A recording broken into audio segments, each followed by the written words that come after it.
Hello, Glary Moore and me here. Just thought I'd read another chapter from my book. Um, I thought it'd be quite interesting to go over, just because I really enjoy guitar playing and guitar playing in general and so on. Um, and I like the community that goes with playing guitars. The people seem to be really nice. Um, a lot of humble people as well that I came across. Um, but I just thought I'd go over a story that occurred, I suppose, 20 plus years ago, even longer. Um, but how it all kind of started because I was lucky enough to have a parent that really loved blues and rock guitar, and from an early age, I loved the noise that guitars made. Um, Specifically, when I used to hear things like Samba Party by Santana and so on and so forth. Um, um, so I used to love things along the lines of Groundhogs. Used to like a bit of that. Um, when I was younger, when I was 10, 11, I had a terrible taste in music. Um, I'm so glad that my parents didn't like Vanilla Ice. They didn't like The Simpsons.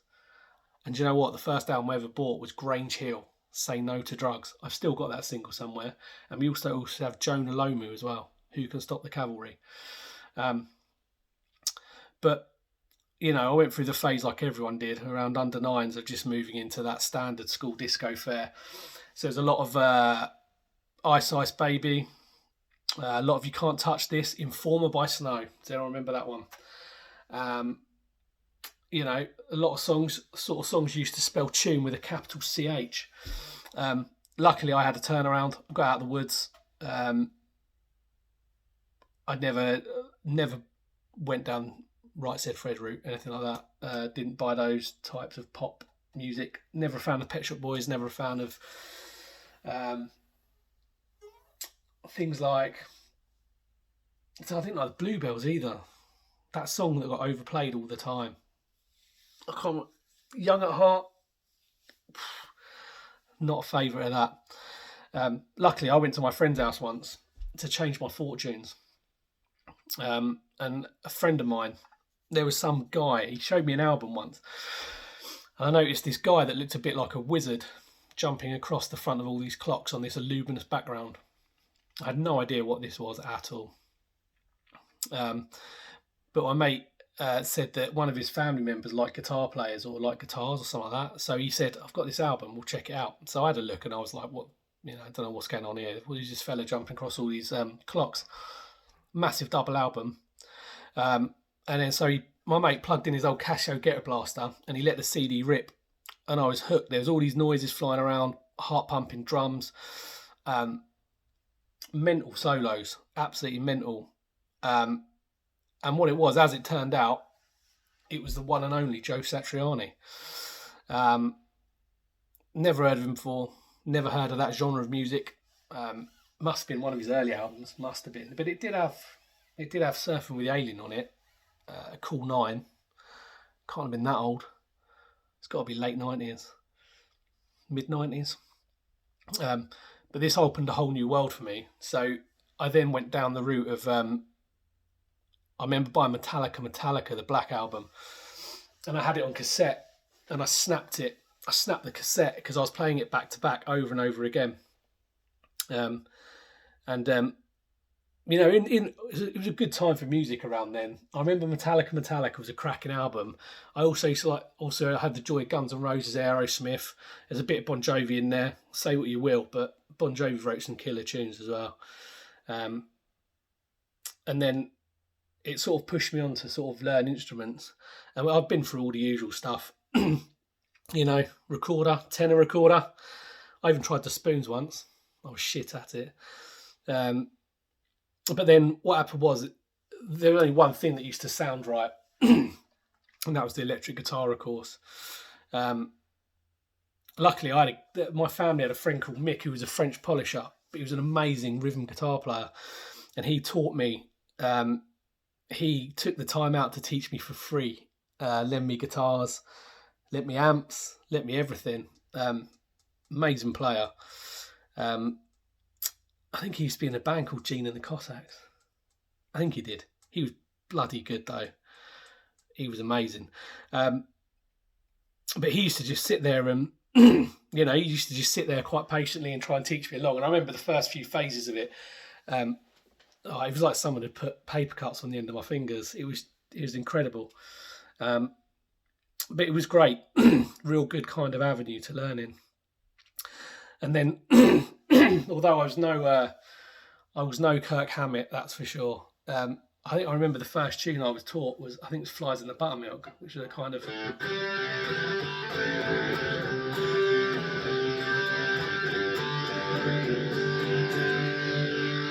that sort of thing.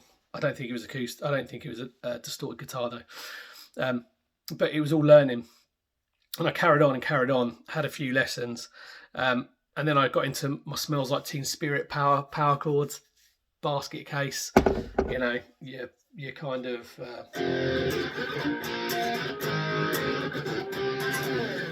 all that sort of stuff. And then along came Rage Against the Machine. Loved them. Amazing band, Rage Against the Machine. They're one of these bands that are kind of forgotten, but they should just be checked out at all costs. Absolutely love Rage Against the Machine. I also remember, I don't know if anyone recalls a band called Terrorvision. Saw Terrorvision live a few times. They were a great band as well. Hemel Pavilion, if anyone remembers that. No one will remember Hemel Pavilion. That got knocked down years and years ago. It was quite a lucky time. It was around the 90s when there was that Britpop type invasion. But I don't know how it can be an invasion if it's your own country. But who knows? Then I had to move teachers at the end. Mick was too busy. But there's a guy called Pete Gates. And he could play Steve Vai, Eddie Van Halen. Amazing. Taught me loads of skills, a little bit of theory. Wouldn't bore you with that. I still don't really understand it. Just play along, really.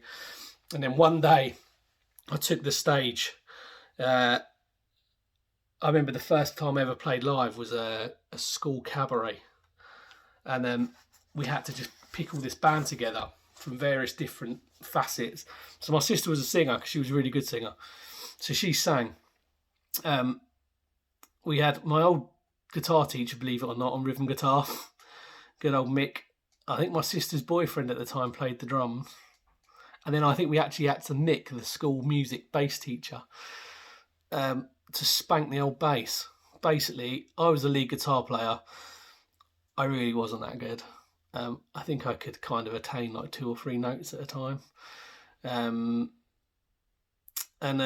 luckily my old man had bought me a Hohner guitar. A very old one. It was a lovely colour though. But I remember it was the first time I played live and I was so scared. But I was only about 12, I think, 12. The scene was set, the lights went down, boom, off we went. And what did we go with? The well-worn power ballad of The Power of Love by Jennifer Rush. I'm pretty sure all I had to do in this song was wait for the chorus and I had to hit a distortion pedal and hit the occasional chord. I was so nervous. I suppose you'd call it a rubber pants moment in your life. I couldn't even believe how hot it was though. It wasn't like I was even playing anywhere good. But the heat, I always just remember the heat. And it was just like crappy school spotlights, It was so warm. I think it was like everyone else in the band was quite good. I was terrible. All I remember is it just being really hot. I think I remember at one stage my knackers were stuck to the inside of my leg, like chewing gum to air. I got through the performance. I got a round of applause, which was quite enjoyable. Don't know why. Madness. I literally think the solo was just like... It was like... That's what I did. I think that was my solo. I think when it came in, I just went... That was about it. I think there's a few like...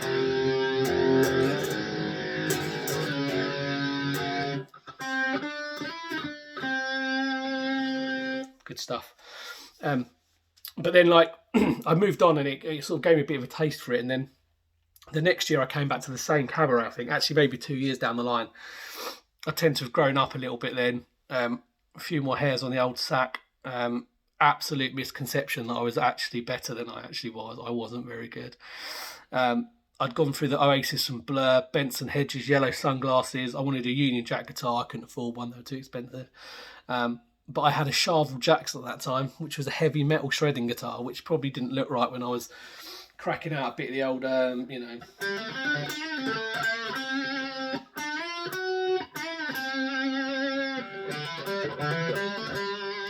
all those kind of sort of like, and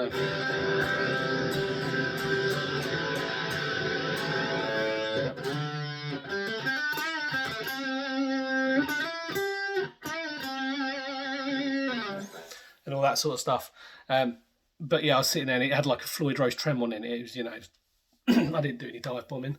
But we played a song where I think it was the first time I'd actually played a song that I'd written. It's a very basic song. It was a bit of a...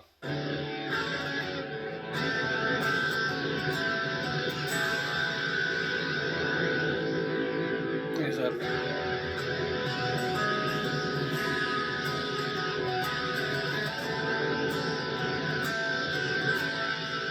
It's like...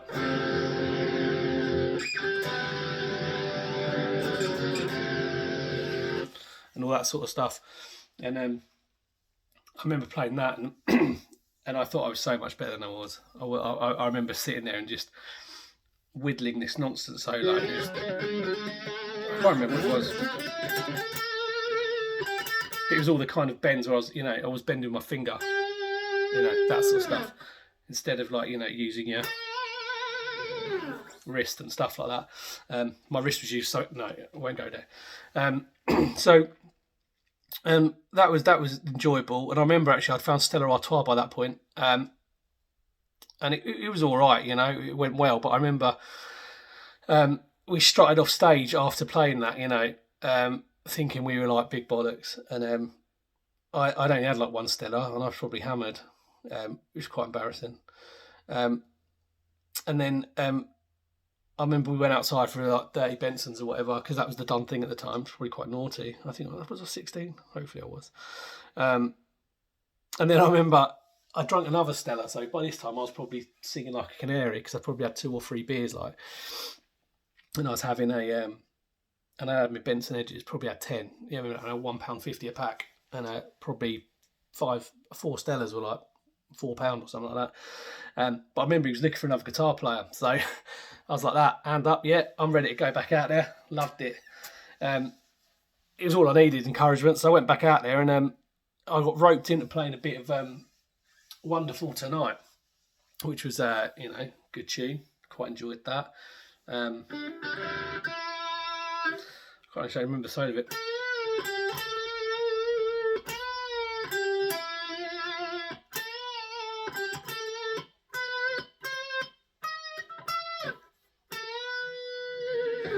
And that sort of stuff, but I played that. But I remember just being really annoying, and the guy was trying to sing, and I remember the teacher, he was singing, and he was getting really into it. He's a really good singer as well, but he wanted to do a harmonica solo, but I'd never played with this teacher before, so he was singing along, and he went into his harmonica solo, and as he was doing that, I'm doing this.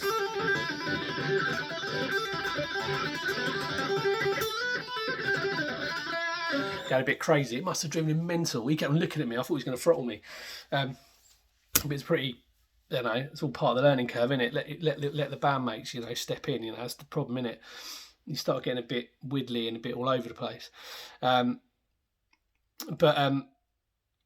Yeah, it was. I thought I looked great. I think I had yellow sunglasses on. I think I actually sat on the stage, my legs off the end, which is probably quite embarrassing now. But I got a bit carried away. I think it was one of those really awkward moments where the song stopped and I think I was still playing. But the heat was incredible. I still remember pulling the old scrote off the old leg again at the end. It was no good. The teacher was a very good singer, and it was really good that he let me play on the same stage, really. There's a couple of other lads I knew at the time, I think, joined in as well, so it went quite well. And luckily, though, from there, I just kind of went on, and I played in bands, and we had a really good mate of ours that had a really good practice room, but it used to smell like musty. It's one of those kind of things that smell like a student house. But we used to go there all the time. We used to spend all summer there. and I loved it. Yeah, it was. It did smell a tad musty. Controversial stains on the floor. I'm not sure where they came from. Um, and also in the summer, it didn't have any cooling, so it was like a conservatory. So it was like being in a butterfly house or a sauna or a sunbed or something like that. And I used to remember feeling quite queasy on occasion. Um, and it was no surprise that if you put a guitar in there, um, it got so out of tune. The strings became so flaccid.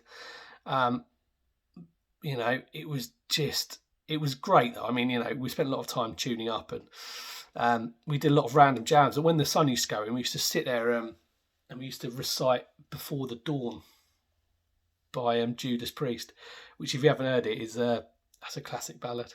Classic ballad. Great times as well around that point, because we were playing a lot of the old fashioned sort of songs, and then there's also Britpop, rock, metal, Benson Hedges, Stella. It was great, long hair. Can't go wrong.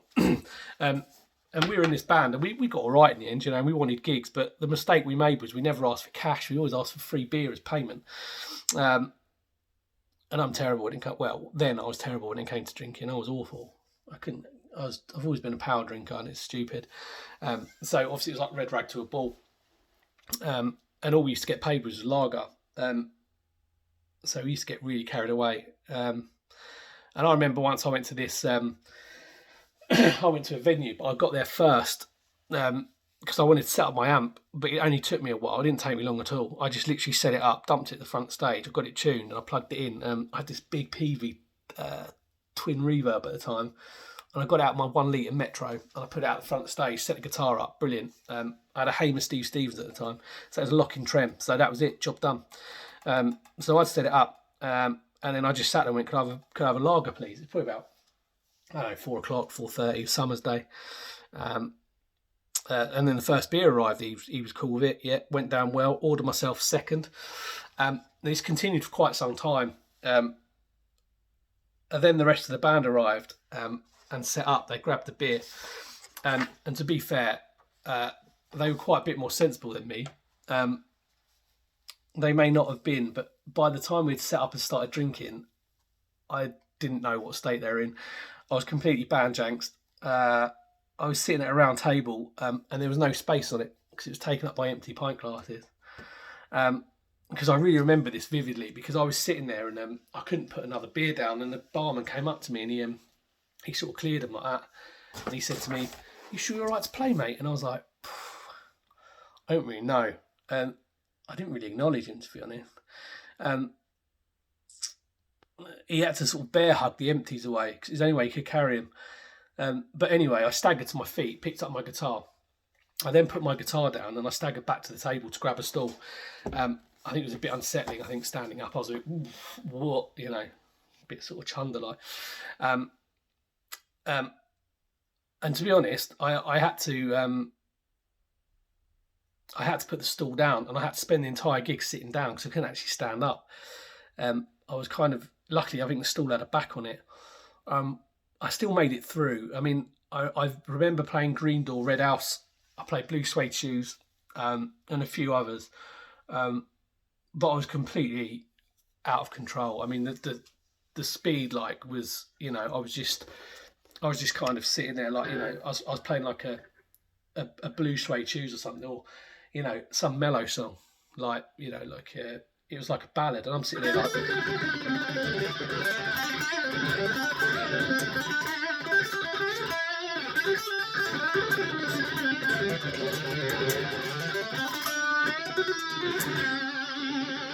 Completely out of control. And I was getting the old looks, I was doing that really annoying thing that when the bass player's trying to tune up, I'm sort of in the background going.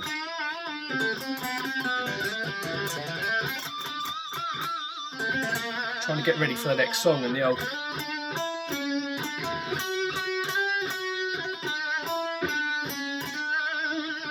And all this sort of poncing around, and yeah, they weren't best pleased, but we made it through. We got paid. I think I got paid in dividends, to be honest. I think I probably took a bigger paycheck home than the rest of them.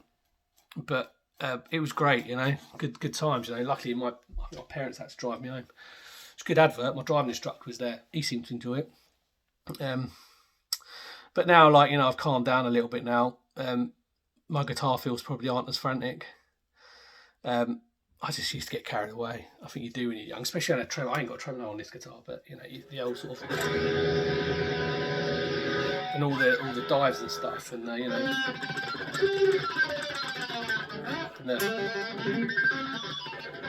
all those kind of stuff, and it's so exciting. I loved it, and I remember doing this stupid thing where I used to get a beer bottle and I used to hold it in my thumb. I think a guitar player called Eric Sardines used to do it. And every time I hit I'd shake the beer up that, and then I'd take my thumb off and it'd fire the beer,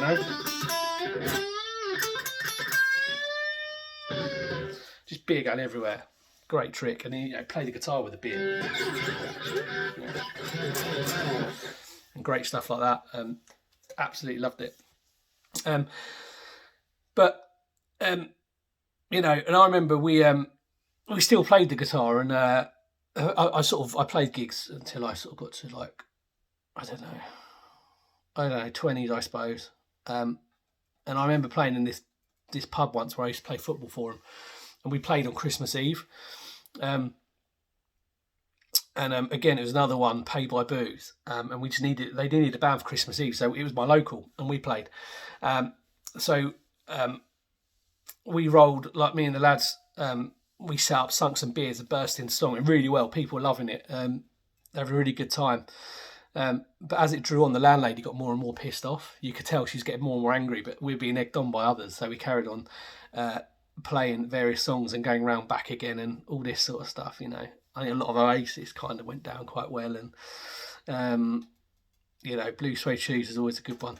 And we people cheering, they're going a bit crazy, and she was getting more and more agitated, looking at the wall clock. And she approached me and said that we had to wrap it up because there was a bit of carnage going on in the pub, and people would sort of chucking back Fosters and Kronenbergs, and you can imagine what that's like if you have enough Kronenbergs. And then we're about to crack into, I think, about the second attempt of Green Door, I think, and then everything just switched off.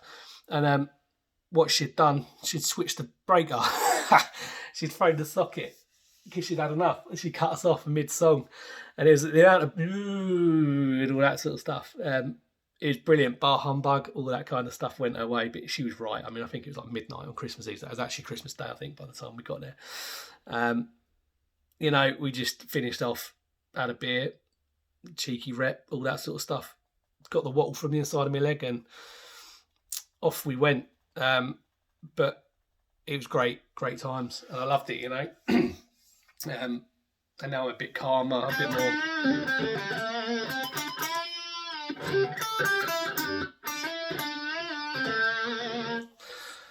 I tend to like the old blues now, but it was good times, and I loved it. I loved playing the guitar. Brilliant. I thought I'd write a little cheeky poem about the guitar. So it goes: through wood and metal, it can be made to sound as soft as a petal. You can give it some stick when you're holding a pick. The sounds are immense when the guitars start to commence. It enriched my life. It gave me no strife. I'm grateful, my friend, for that killer last bend. So I'll leave you that one. I hope you enjoyed it.